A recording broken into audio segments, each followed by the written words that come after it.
Municipal ఎన్నికల్లో Congress party సత్తా చాటింది. Exit polls అంచనాలకు అనుగుణంగానే ఫలితాలు సాధించింది. హస్తం పార్టీ గెలుపులో కీలకంగా పనిచేసిన అంశాలేంటి? హంగ్ ఏర్పడ్డ చోట కాంగ్రెస్ వ్యూహం ఎలా ఉండబోతోంది?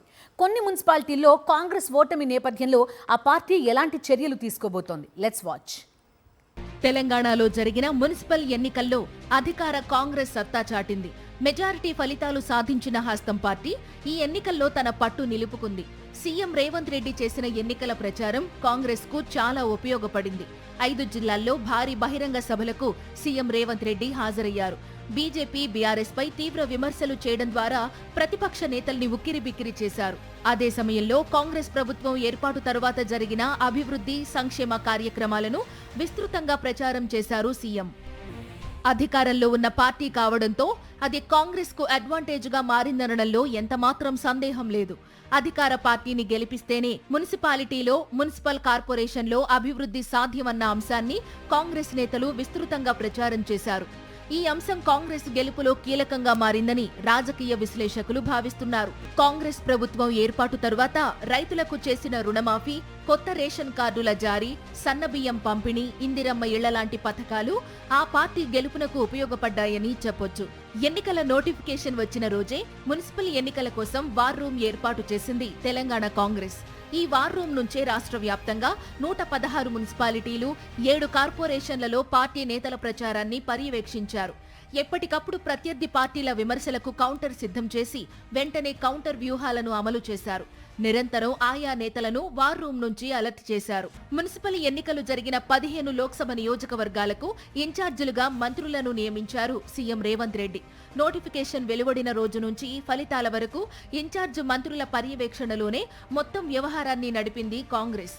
ముఖ్యంగా అభ్యర్థుల ఎంపిక దగ్గర నుంచి ప్రతి అంశంలోనూ ముఖ్య నేతలను సమన్వయం చేసి ప్రచారం హోరెత్తించారు ఇన్ఛార్జ్ మంత్రులు. కాంగ్రెస్ గెలుపుకు ఇన్ఛార్జ్ మంత్రుల పనితీరు చాలా వరకు ఉపయోగపడిందని రాజకీయ విశ్లేషకులు, పరిశీలకులు అభిప్రాయపడుతున్నారు. ఇన్ఛార్జ్ మంత్రులను వేయడమే కాకుండా ఎక్కడి సమస్యలు అక్కడే పరిష్కరించే విధంగా పని విభజన చేయడం మున్సిపల్ ఎన్నికల గెలుపులో కీలక పాత్ర పోషించిందనే చెప్పవచ్చు. నామినేషన్ల ప్రక్రియ ముగిసిన నాటి నుంచి ఎప్పటికప్పుడు పార్టీ నేతలతో జూమ్ మీటింగ్లు నిర్వహించారు CM Revanth Reddy, PCC chief Mahesh Kumar Goud.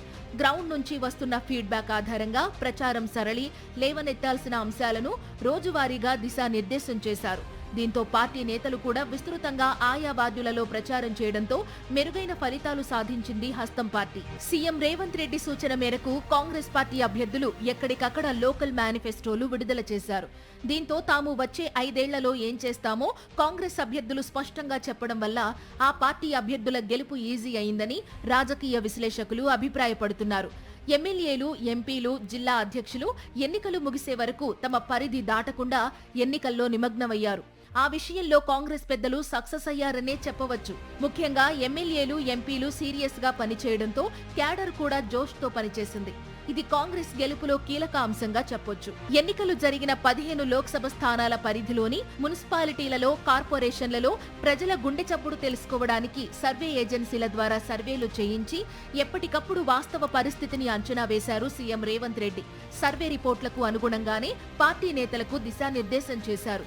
బలహీనంగా ఉన్న చోట ఇతర నేతలను చేర్చుకోవడంపై ఫోకస్ పెట్టి సక్సెస్ అయ్యారు. ఓడిపోయిన స్థానాల్లో కారణాలను తెలుసుకోవడానికి కాంగ్రెస్ పెద్దలు ఫోకస్ పెట్టారు. ఈ విషయంలో కాంగ్రెస్ స్వయంకృత అపరాధంతోనే నష్టపోయిందని పార్టీ సీనియర్లు భావిస్తున్నారు. కాంగ్రెస్ మిత్రపక్షమైన సిపిఐ కాంగ్రెస్తో కలిసి పోటీ చేయకపోవడం వల్లనే కొన్ని మున్సిపాలిటీలను కోల్పోవలసి వచ్చిందని అంటున్నారు. ఓవరాల్ గా చూసినప్పుడు ఈసారి అధికార కాంగ్రెస్ పార్టీ నేతలు సమిష్టి కృషితో పనిచేసి మంచి ఫలితాలు సాధించారు. మున్సిపల్ ఎన్నికల్లో కాంగ్రెస్ 75% పైగా స్థానాలు కైవసం చేసుకుందన్నారు టీపీసీసీ చీఫ్ మహేష్ కుమార్ గౌడ్.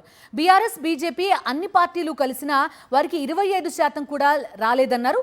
నిజామాబాద్, కరీంనగర్లో బీజేపీ, ఎంఐఎం మత విద్వేషాలు రెచ్చగొట్టిన ప్రజలు కాంగ్రెస్ కి మద్దతిచ్చారని తెలిపారు మహేష్ కుమార్ గౌడ్. ఇవాళ టీఆర్ఎస్, బీజేపీ అన్ని పార్టీలు కలిస్తే కూడా 20% దాటినటువంటి పరిస్థితి. కాంగ్రెస్ ఒకటిగా 75% పైగా మున్సిపాలిటీ గెలుచుకున్నట్టు సందర్భం. నిజామాబాద్, కరీంనగర్ కార్పొరేషన్లో మత విద్వేషాలు రెచ్చగొట్టి ఎంఐఎం మీద బీజేపీ, బీజేపీ మీద ఎంఐఎం పకడ్బందీగా విమర్శనాస్త్రం గుప్పించి విద్వేషాలు రెచ్చగొడితే కూడా ప్రజలు కాంగ్రెస్ పార్టీకి ఇవ్వాల్సినటువంటి పరిపూర్ణ మద్దతు ఇచ్చినారు. మున్సిపల్ ఎన్నికల్లో బీఆర్ఎస్ మెరుగైన ఫలితాలు సాధించిందని ఆ పార్టీ వర్కింగ్ ప్రెసిడెంట్ కేటీఆర్ తెలిపారు. ఈ ఎన్నికల్లో కాంగ్రెస్, బీజేపీ కుమ్మక్కయ్యాయని ఆరోపించారు. హంగు వచ్చిన కొత్తగూడెం కార్పొరేషన్లో సిపిఐకి మద్దతు ప్రకటించారు కేటీఆర్.